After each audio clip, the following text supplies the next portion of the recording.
Back to clean news UP. चलिए देखते हैं उत्तर प्रदेश की 25 फटाफट बड़ी खबरों को। इससे पहले आप न्यूज को कहां से देख रहे हैं हमें कमेंट में बताना बिल्कुल ना भूलें। साथ ही हमारे फेसबुक पेज को भी फॉलो करें। फेसबुक पेज का लिंक डिस्क्रिप्शन में दिया गया है। अमेरिका से यूपी में बड़े निवेश की तैयारी, सीएम योगी से मिला प्रतिनिधि मंडल। यूपी में अमेरिका कंपनीज बड़े निवेश की तैयारी कर रही हैं। अगले साल होने वाले ग्लोबल समिट में भी यूएसए की कई कंपनीज की भागीदारी होने जा रही है। उत्तर प्रदेश को औद्योगिक निवेश का ग्लोबल हब बनाने के लिए जारी कोशिशों के बीच मंगलवार को US India strategic partnership forum के प्रतिनिधिमंडल ने मुख्यमंत्री योगी आदित्यनाथ से भेंट की। एमपी के बाद अब यूपी में भी होगा हिंदी में एमबीबीएस की पढ़ाई। मध्य प्रदेश के बाद अब यूपी में भी एमबीबीएस की पढ़ाई हिंदी में शुरू की जा सकती है। सीएम योगी आदित्यनाथ ने इस मामले में दिलचस्पी दिखाई। यूपी के चिकित्सा शिक्षा विभाग बीते कई महीनों से इस विषय पर काम कर रहा है। हिंदी में पढ़ाई के लिए किताबों को लेकर विचार किया जा रहा है।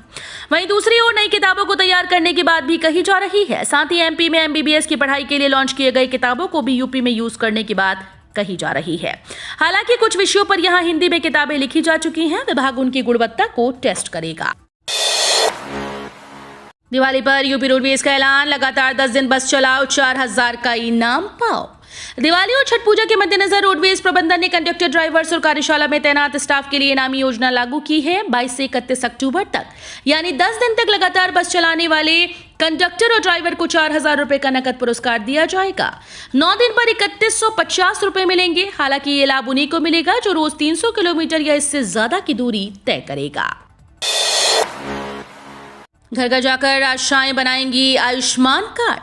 आयुष्मान भारत योजना के तहत आशा कार्यकर्ताओं ने लाभार्थियों के घर घर जाकर आयुष्मान कार्ड बनाने का काम शुरू हो गया। आयुष्मान कार्ड बनाने के लिए उनके फोन में एप्लीकेशन डाउनलोड करवाकर प्रशिक्षित किया गया है।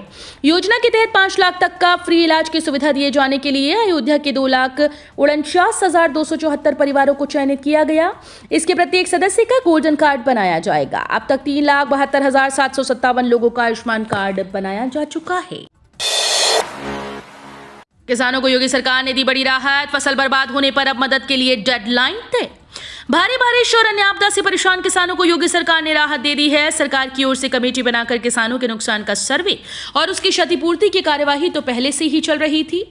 अब सरकार ने प्रधानमंत्री फसल बीमा योजना के तहत मुआवजा देने, बीमा कवर प्रदान करने के लिए डेडलाइन तय की।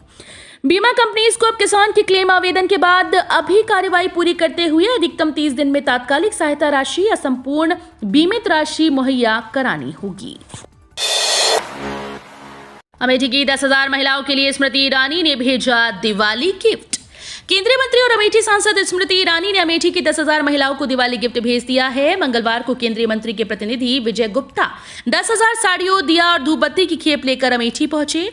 आज बुधवार को उन्होंने इसे उत्थान सेवा संस्थान के साथ ही भाजपा युवा मोर्चा, किसान मोर्चा और महिला मोर्चा के सुपुर्द किया। इनके माध्यम से पूरे लोकसभा क्षेत्र में जरूरतमंद परिवारों को वितरित किया जाएगा। स्मार्ट शहरों की तरह स्मार्ट होंगे गांव, ऐसे महायोजना से बदल जाएगी यूपी के गांव की सूरत। उप मुख्यमंत्री केशव प्रसाद मौर्य ने कहा कि स्मार्ट सिटी की तर्ज पर स्मार्ट गांव विकसित किए जाएंगे। ग्राम्य विकास के अधिकारी और जनप्रतिनिधि मिलकर ये अभिनव काम प्रदेश में करेंगे। उन्होंने कहा कि मनरेगा गरीबों के जीवन में बड़ा परिवर्तन लाने का सबसे अच्छा माध्यम है। गांव के विकास की महायोजना बनाई जाएगी। उप मुख्यमंत्री ने उपरोक्त बातें सोमवार को पंचायती राज प्रशिक्षण संस्थान अलीगंज में आयोजित मनरेगा में मैनेजमेंट इंफॉर्मेशन सिस्टम से संबंधित 4 दिवसीय प्रशिक्षण कार्यक्रम के शुभारंभ के अवसर पर कही। यूपी में इन जिलों में मक्का और बाजरा की खरीद शुरू।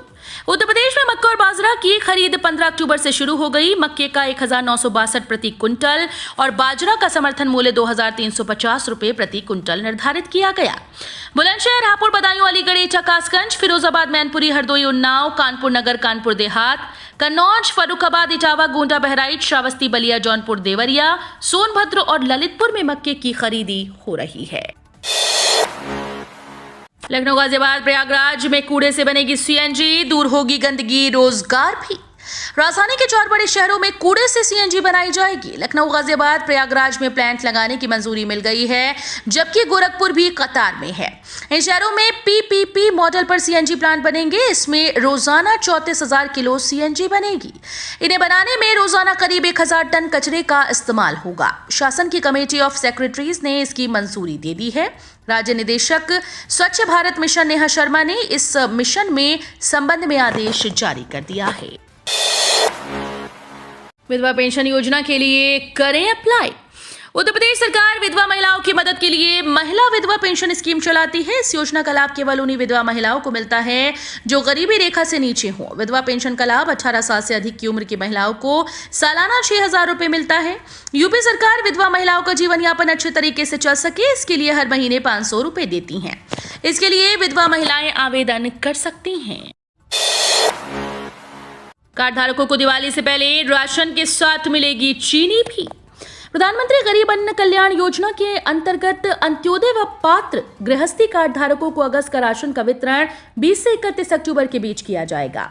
इसके अलावा अंत्योदय कार्ड धारकों को जुलाई, अगस्त व सितंबर की चीनी 18 रुपए प्रति किलो की दर से की जाएगी। इस संबंध में खाद्य आयुक्त सौरभ बाबू ने आदेश जारी कर दिया। यूपी में लोगों को सस्ते मकान का मिलेगा तोहफा, इतने प्रतिशत की छूट। उत्तर प्रदेश आवास विकास परिषद की बोर्ड बैठक 31 अक्टूबर को होगी। बोर्ड की बैठक में फैसला हुआ तो प्रदेश के लोगों को सस्ते मकान का तोहफा मिलेगा। आवास विकास के प्रदेश में करीब 10,000 फ्लैट खाली हैं। कीमत अधिक होने की वजह से इनके ग्राहक नहीं मिल रहे। आवास विकास बल्क में एक साथ 25 से 50 फ्लैट खरीदने वालों को 25% तक छूट दे रहा है, जबकि अकेले एक फ्लैट खरीदने वालों को कोई छूट नहीं दी जा रही। इसको लेकर लोगों को नाराजगी है। यूपी के कर्मचारियों पेंशनर्स को महंगाई भत्ता राहत 4% बढ़ा। यूपी के सरकारी कर्मचारियों और पेंशनर्स को योगी सरकार ने दिवाली गिफ्ट दिया। कर्मचारियों को बोनस की घोषणा के साथ ही महंगाई भत्ता और महंगाई राहत भी बढ़ाने का ऐलान किया। हर कर्मचारी को 6,908 रुपए का बोनस दिया जाएगा। इसके साथ ही महंगाई भत्ता और महंगाई राहत में 4% की बढ़ोतरी की गई। सरकारी वकीलों की नियुक्ति मामले में 3 दिन में जवाब दे यूपी सरकार। सरकारी वकीलों की नियुक्ति के संबंध में स्कीम बनाने के मामले में जवाब दाखिल करने के लिए राज्य सरकार को हाईकोर्ट के लखनऊ बेंच ने 3 दिन का समय दिया है। अगली सुनवाई 21 अक्टूबर को होगी। न्यायमूर्ति DK उपाध्याय, न्यायमूर्ति सौरभ श्रीवास्तव की खंडपीठ ने अधिवक्ता रमाशंकर तिवारी और अन्य की दाखिल जनहित याचिका पर यह आदेश दिया है। सुनवाई में सरकार के अधिवक्ता ने कोर्ट को बताया कि जवाबी हलफनामा लगभग तैयार हो गया है।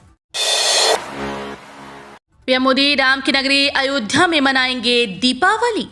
देश भर में दिवाली को लेकर तैयारियां शुरू कर दी गई हैं। इसी कड़ी में पीएम नरेंद्र मोदी मर्यादा पुरुषोत्तम राम की नगरी अयोध्या में इस बार दिवाली मनाएंगे, जिसके लिए अभी से ही सभी प्रकार की तैयारियां शुरू की जा चुकी हैं। नगर के लोगों समेत पार्टी कार्यकर्ता पीएम के आगमन की खास तैयारियों में जुट गए।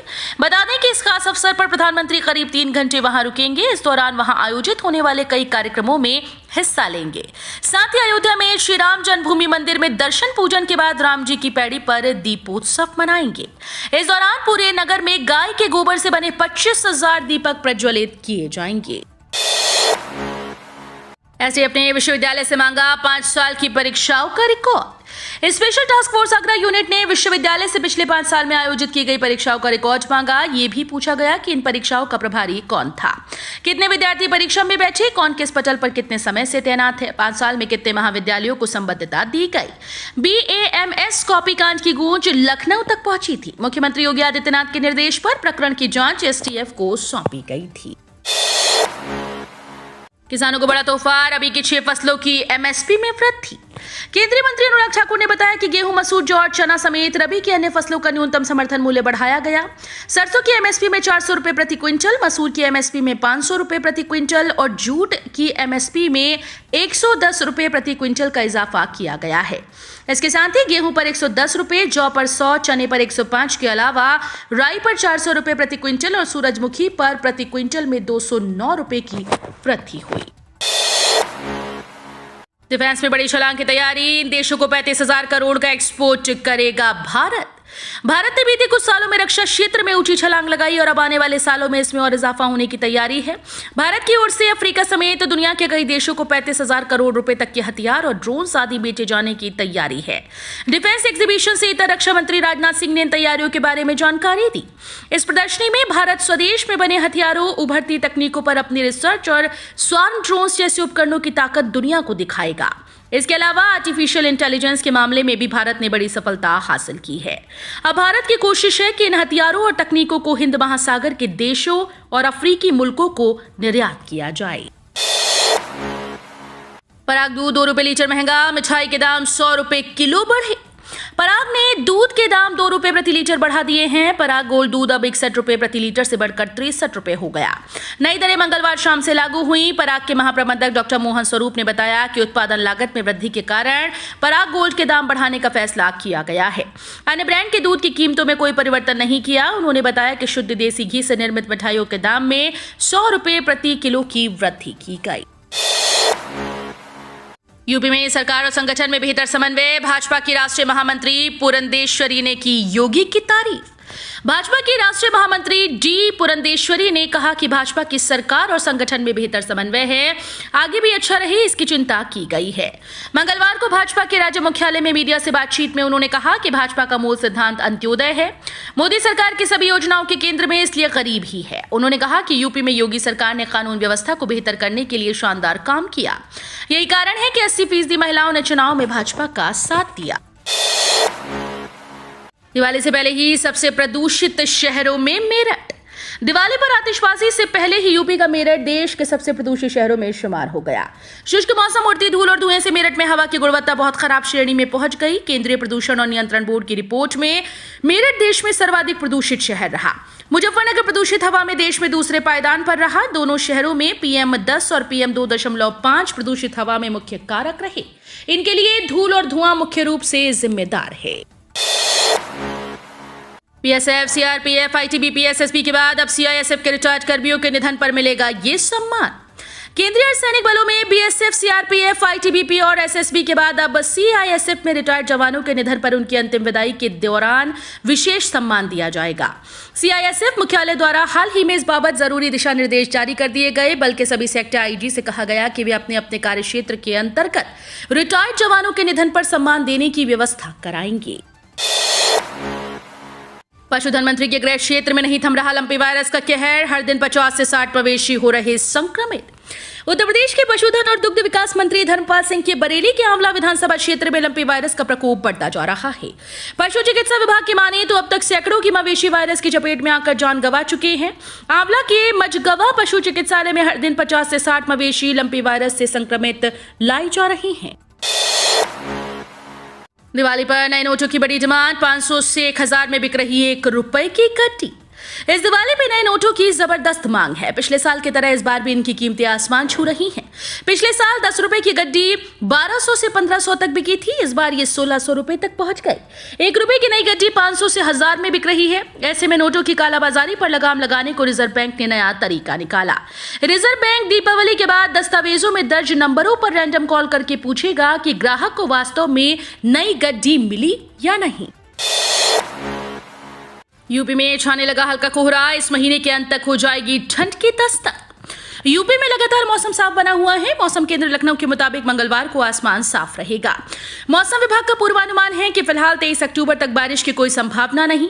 साथ ही मौसम साफ बना रहेगा। इस दौरान अधिकतम और न्यूनतम तापमान में बहुत ज्यादा परिवर्तन होने का अनुमान नहीं है। हालांकि सुबह और शाम में सर्दी का एहसास बढ़ेगा। तो ये थी आज की 25 फटाफट बड़ी खबरें। अगर आपको न्यूज पसंद आई हो तो वीडियो को लाइक और शेयर जरूर करें। धन्यवाद।